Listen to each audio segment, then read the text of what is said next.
for the past 4 or 5 months, I've been traveling through Asia. I've been through those different countries. I'm looking at possibly setting up an office in Singapore. On Wednesday, I'm traveling to Dubai. I'm going to be going to India. I'm going to be going to Korea during the time they're going to have the Winter Olympics there. So I've got some connections out there. I've got a lot of people that I'm working with. There's a lot of people that are kind of following my progress, and so it's been a really it's been a great journey. And so just show of hands, I was kind of curious. Has anyone in here bought Bitcoin back in 2013? Do we have some kind of early adopters? Okay. Wow. What about 2016? All right. And then people that have bought that own or have bought cryptocurrency this year, 2017. A lot more, yeah. So that's a big trend that I'm seeing. I'm seeing people on my social media that I would have never thought would have gotten into cryptocurrency. They're asking me questions. How do I get in? How do I buy Bitcoin? How do I trade? What, is this the right time to buy? Is it too high? There's a lot of questions, and those are really good. So the thing I think about mining for those of you, it's the foundation. It's where all the transactions are processed. It's where new coins are minted. It is the foundation of cryptocurrency. For some of the processes, it's very energy intensive. You're seeing new technology. So a new thing that we're starting to get into is staking. So staking is a little bit more environmentally friendly.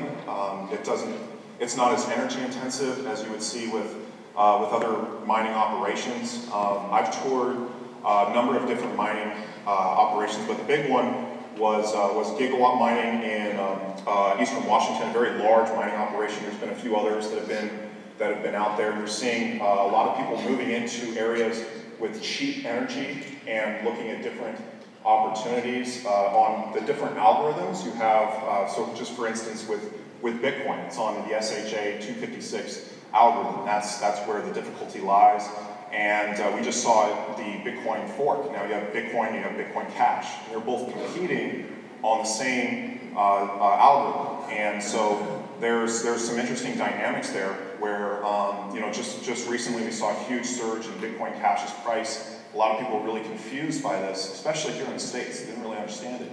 And it was actually the first time in history that we've seen more people mining Bitcoin Cash than Bitcoin. And that was a really interesting development. A lot of that was in Asia. It was primarily in Korea.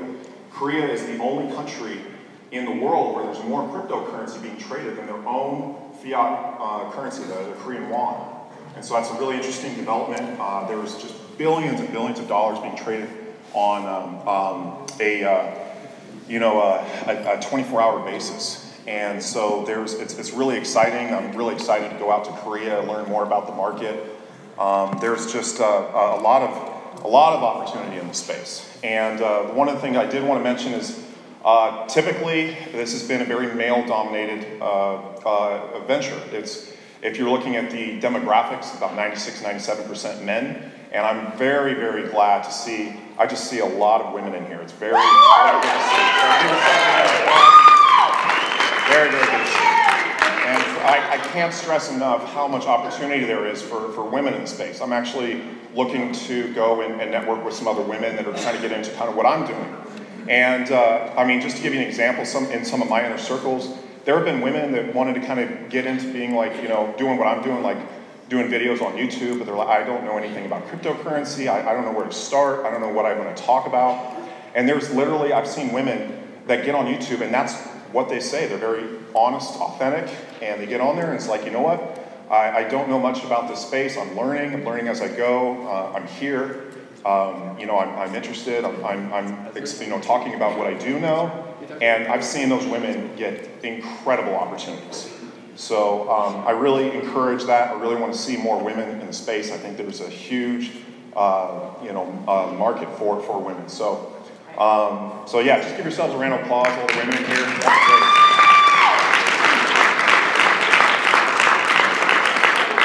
So yeah, you guys can check me out. My YouTube is CryptoClover. That's where I have kind of my biggest following.